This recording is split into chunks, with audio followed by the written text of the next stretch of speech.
ha tatile gidiyorum. İşte bu yüzden o evi soyabileceğim. Beni görmesin sakın. Tatil bu yöndeydi.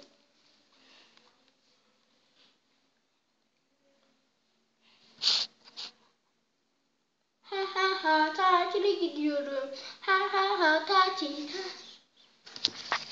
Bakayım şu spaya. Ne etmiş bakayım. Yerinde mi? Ah, aferin, yüzüyor. Aferin. Artık zenginlerin evini soyabilirim. Sonra da onu öldürebilirim. Ama acaba zenginlerin sakladığı şey nerede olabilir? Çok garip. Burada bir tane meşale var. Bu meşaleyi kazalım, belki bir işe yarar. Olmadı. Buradan da kazalım. Olamaz. Burada bir şey var. Vay canına, zengin oldum. Ay, bunları da alalım da belli olmasın. Çok zengin oldum. Çok zenginim. Çok. Oh, anlaşılıyor zaten.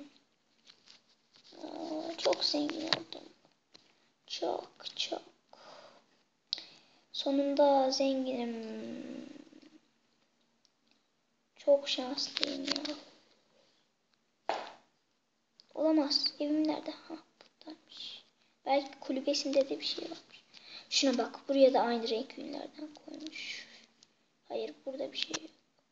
Oh. Talimatlarda neler yapabildiğimi gördüm. 3 tane 64 elmas, neler yapılıyormuş elmastan. Ha. Çok zengin oldum. Şunları sandığıma koyayım de artık. Ne yaparım bilmiyorum artık. Bir villa mı satın alırım, ne yaparım artık.